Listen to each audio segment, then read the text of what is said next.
નમસ્કાર મિત્રો, હું સીએ તુષાર બારોટ આ વિડીયોમાં આપનું હાર્દિક સ્વાગત કરું છું. મિત્રો, ગયા વિડીયોમાં આપણે વાત કરી હતી કે જ્યારે આપણે સેલરીની ઇન્કમ હોય અને ઇન્કમ ટેક્સનું રિટર્ન ભરવાનું હોય તો કયા ડોક્યુમેન્ટ્સ આપવા પડે છે. આ વિડીયોમાં આપણે વાત કરીશું કે આપણે જો હાઉસ પ્રોપર્ટીની ઇન્કમ થતી હોય તો કયા ડોક્યુમેન્ટ્સ આપવાની જરૂરિયાત ઊભી થાય છે. મિત્રો, હાઉસ પ્રોપર્ટીની ઇન્કમની અંદર જે ટ્રાન્ઝેક્શન્સ કવર થાય છે એની આપણે વાત કરી દઈએ.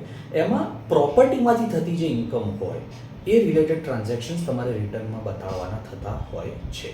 કયા પ્રકારના? Number 1, self occupied residential house, મતલબ એ ઘર કે જેની અંદર તમે જે ઘરને ભાડે નથી આપ્યું, પોતે રહી રહ્યા છો એ. નંબર 2, ભાડે આપેલી દુકાન. નંબર 3, ભાડે આપેલું કોઈ મકાન. નંબર 4, ભાડે આપેલી ઓફિસ. અને નંબર 5, ભાડે આપેલું કોઈ ગોડાઉન. ઇન શોર્ટ, આપણે આ 5 પ્રકારના વ્યવહારો જ્યાં પ્રોપર્ટી ઇન્વોલ્વ છે એની આપણે વાત કરવાની છે, જે હાઉસ પ્રોપર્ટી ઇન્કમની અંદર કવર થશે.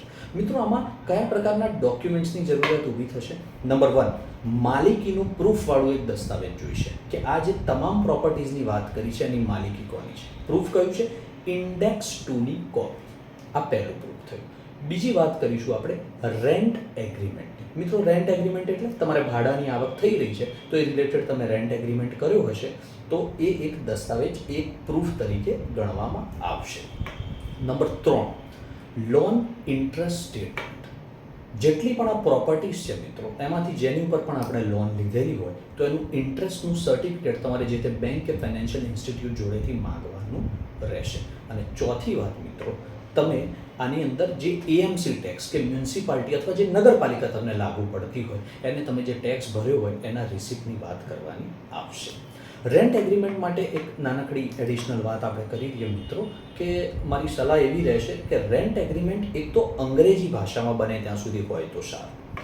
બીજી વસ્તુ, રેન્ટ એગ્રીમેન્ટ પોલીસ વેરિફિકેશનવાળો હોય તો એ વધારે સારું. અને ત્રીજી સૌથી અગત્યની વાત કે રેન્ટ એગ્રીમેન્ટ રેગ્યુલરલી રિન્યૂ થતો રહે, તમે એને રિન્યૂ કરાવતા રહો તો એ બેટર છે, જેથી આપણને કાયદાનું પ્રોટેક્શન પણ મળતું રહે છે.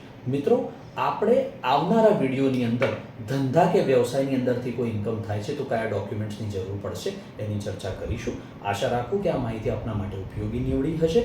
ડિટેલ જાણકારી માટે આપ આપના સીએ કે ટેક્સ કન્સલ્ટન્ટની સલાહ લઈ શકો છો. જય હિન્દ, જય ભારત.